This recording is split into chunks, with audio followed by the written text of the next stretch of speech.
I'm Professor Tony Diaz, el libro traficante. This is Nuestra Palabra, Latinos having their say. We are celebrating the book Latina Leadership Lessons, 50 Latinas Speak, with La Mera Mera Delia Garcia. Thank you, Tony. This section is called Live, and we ask you to read an excerpt from the book. Yes. You picked a very fitting section. Tell us which one you picked. Yes.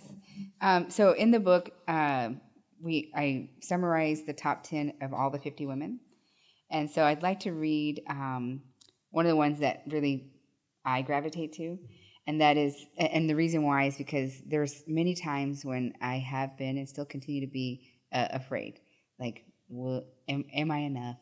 Or can I do this? And the one thing that always switches it, like within seconds, is having a conversation with a mentor. And so I know the importance of being a mentor and then being mentored. So many of the women, this was, and I have it in order. So one of the first ones that the most common was believe in yourself. The second one is self-care. The sana sana colita de rana. The third one is be a mentor and a mentee, and that I'll read that in a second. The fourth one is listen. Fifth one is be a lifelong learner and embrace change. Sixth is surround yourself with smart people and network. 7 is be a cheerleader and grow other leaders. And 8, learn from your failures and pick ourselves up. And 9, gratitude. And 10, ask for help. So the one I gravitated the most was be a mentor and a mentee. This goes back to the notion of surrounding ourselves with people who inspire us, motivate us, and hold us accountable. We have learned that we must help others grow and succeed because others did that for us. We remember when we were the mentee and how helpful it was to have a mentor guide us through landmines and advise us. Because this was such a positive experience for us, we also note the importance of paying it forward by serving as a mentor when we can. Leading by example, this example continues to advance our world in this process. That is the epitome of this book. Many, like I said, some women know each other, some don't, and indirectly can mentor each other through the book and their lessons. And so I love just reading this as a reminder sometimes, because sometimes I need to be reminded. Yeah. Now, I love that you're sharing that vulnerability because I'm stunned that you still feel that now and then because you've accomplished so much, you help so many other people. Tell me a little more about that feeling. I guess we all have it, maybe. Mm-hmm. Yes, we all do. Sometimes we acknowledge it. I think, and thank you for saying that, because what I've learned is that there's power in vulnerability, and we grow and also heal in vulnerability and in community. And especially, post-pandemic, that was one of the things I think that really got me out of my funk and hole was writing the book and engaging some of the women to be able to share this in our own loving way. And then the one here about being a lifelong learner and embracing that change.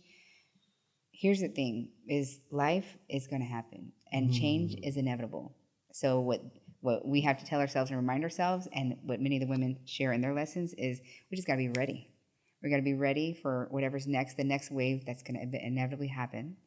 And what are some of the tools you can do to be ready? And some of these ladies share it in a funny way. Some share it in a serious way in their own experience. And it's abbreviated, so it gives you a snapshot of what leadership looks like. And again, I like to say this is like a mirror where I can see myself, and I want you to see yourself. I want women leaders, potential women leaders, to see themselves and appreciate and honor the ones who paved the way for us, like Dolores Huerta.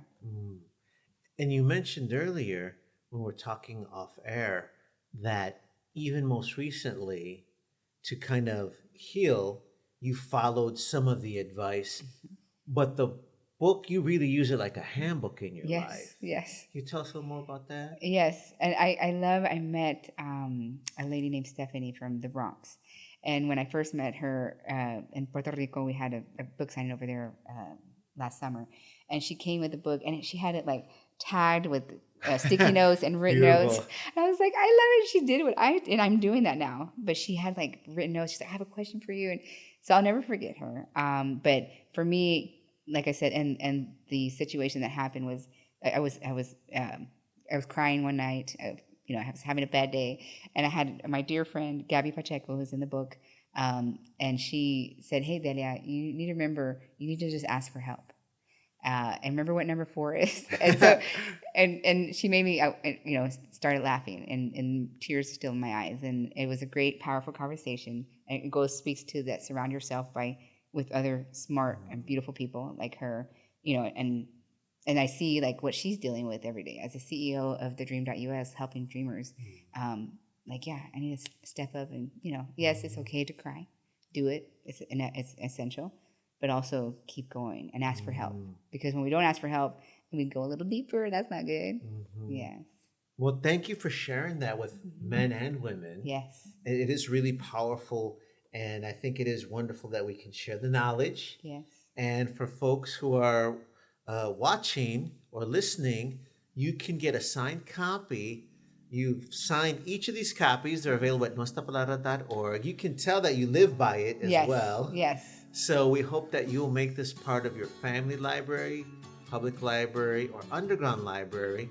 And I want to remind you that all the proceeds go to benefit Latino publishers, Latino writers, and Nuestra Palabra, so we can keep giving back to the community like you do. Thank you so much for setting the example. And thank you for everything you do for writers and publishers, and keep going. Please visit nuestrapalabra.org.